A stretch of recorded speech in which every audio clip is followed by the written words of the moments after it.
Hello friends, நம்ம இன்றைக்கி எதை பற்றி பார்க்க போகிறோம்? மல்லி வரப்போகிற எபிசோடில் என்ன இன்ட்ரெஸ்டிங்கான சுவாரஸ்யமான விஷயம் நடக்க போகுதாங்க பார்க்க போகிறோம். வாங்க வீடியோக்குள்ளே போயிடலாம். நம்முடைய மல்லி பார்த்திங்கன்னா ரொம்பவுமே பாவங்க, ஏதோ ஸ்வீட்டுக்கு நம்முடைய மல்லி ஏங்கிக்கிட்டே இருக்கிற மாதிரியும் அந்த ஸ்வீட்டை பிச்சையாக போட சொல்லி இந்த ராஜேஸ்வரி விஜய்கிட்ட சொல்கிறதும், அதை கேட்டுக்கிட்டு விஜய் முறைச்சிக்கிட்டு நிற்கிறதும், நம்முடைய மல்லியை மூஞ்சை பார்த்து பேசுறது கூட விருப்பம் அளவுக்கு நம்ம மல்லி என்ன அவ்வளோ பெரிய தப்பு பண்ணிட்டாங்க. மறக்காத நம்ம சேனலை சப்ஸ்கிரைப் பண்ணுங்கள். ஆஃப்டர் ஆல் அவங்களால முடிஞ்ச அளவுக்கு முயற்சி பண்ணி ஒரு வேலைக்கு போயிட்டு அந்த வேலையில் கிடைச்ச காசை வச்சு பர்த்டேவுக்கு, நம்ம விஜயோட பர்த்டேவுக்காக ஒரு ரிங்கும் செலிப்ரேட், ஒரு சின்னதாக ஒரு செலிப்ரேஷன் பண்ணாங்க.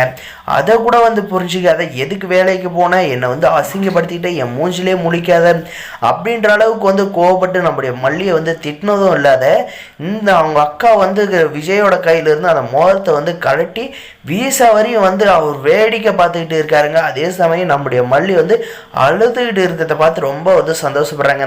அதே சமயம் அந்த மோதிரத்தை கழட்டி போடுறதுல நம்முடைய வெண்பா பார்த்தீங்கன்னா கண்டிப்பாக தெரிஞ்சுன்னா, டாடா நீங்கள் என் மேலே பாசமே வச்சுட்டு இல்லை, உங்கள் அக்கா மேலே தான் நீங்கள் பாசம் வச்சுட்டு இருக்கீங்க. அதனால தான் அந்த மோதிரத்தை மல்லியம்மா மட்டும் இதனால் ஆசைப்பட்டு வாங்கல, நானும் தானே ஆசைப்பட்டு வாங்கினேன். அதனால் நீங்கள் என்னவும் மல்லியம்மா வெறுத்துங்களேன்னு நீங்கள் என்னவும் தான் வெறுத்துக்கிட்டு இருக்கீங்க.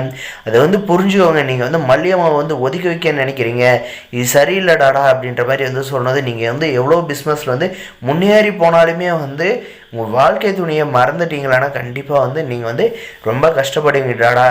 மல்லியம்மா இல்லாத நானுமே ரொம்ப கஷ்டப்படுவாங்க. ஒரு நாளைக்கு வெறுத்து போய் இந்த வீட்டை விட்டு வெளியே போகிறப்போ மல்லியம்மோட அருமை தெரியும் அப்படின்ற மாதிரி இன்னும் சொல்கிறாங்க. அப்போ பார்த்தீங்கன்னா இந்த ராஜ்வரஞ்சிதாவும் அப்படி தான் போய் தொலைஞ்சிட்டாலுன்னா எங்களுக்கு எந்த ஒரு பிரச்சனையும் இல்லாத நாங்கள் நிம்மதியாக இருப்போமே, நானும் என் மாமாவை கட்டிக்கிட்டு சந்தோஷமாக இருப்பேனே அப்படின்ற மாதிரி இந்த ரஞ்சிதாவும் ராஜேஸ்வரி நினைக்கிறாங்க. இவங்க நினைப்புலலாம் மண்ணள்ளி போடுற விதமாக பார்த்தீங்கன்னா நம்முடைய மல்லியை ஆன் ஃபயராக கொண்டு நம்மளுடைய விஜயை பார்த்தீங்கன்னா கொஞ்சம் நம்முடைய மல்லிக்கு சப்போர்ட் பண்ணுற மாதிரி ஏற்பாடு பண்ணுங்க. எப்படி பண்ணால் மட்டும்தாங்க நம்முடைய மல்லி மேலே விஜய்க்கு அன்பு வரும். அதுவும் போக நம்ம மல்லி செய்கிற ஒவ்வொரு விஷயத்தை கேட்கணும். இது சரிதானா தப்பு தானா, நீ எதுக்காக போன, எதுக்காக வந்த வேலைக்கு அப்படின்ற மாதிரி கேட்டால் தான் அது சரியாக தப்பான்றது தெரியும்.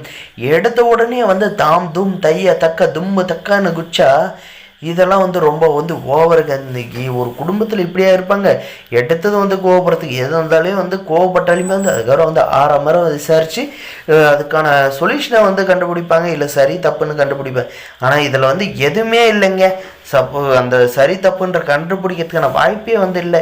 யாராவது யார் மூலமாவது மல்லி எந்த ஒரு தப்பும் செய்யலைன்றப்போ தெரிய வந்துச்சுன்னா அப்போ மட்டும் என்னை மன்னிச்ச மல்லி, உன்ன மாதிரி யாரும் இருக்க முடியாது அப்படின்ட்டு விஜய் எந்த மூஞ்சியை வச்சுக்கிட்டு நம்ம மல்லிக்கிட்டு மன்னிப்பு கேட்குறாருன்னு தெரியலங்க.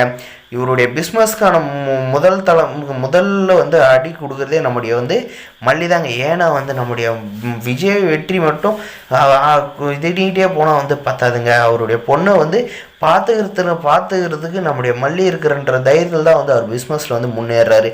அதே அந்த இடத்துல நம்முடைய மல்லி மட்டும் இல்லாத இருந்தால் அவருடைய பிஸ்னஸ் நிலைமை பார்த்தீங்கன்னா டவுனாக இருக்குதாங்க சொல்ல முடியும். மறக்காத நம்ம சேனலை சப்ஸ்கிரைப் பண்ணுங்கள், முடிஞ்ச வரைக்கும் ஸ்கிப் பண்ணாத பாருங்கள். அந்த பிள்ளைக்கு நான் ஆண்டு போட்டு வச்சுங்க. தேங்க்ஸ் ஃபார் வாட்சிங் கைஸ்.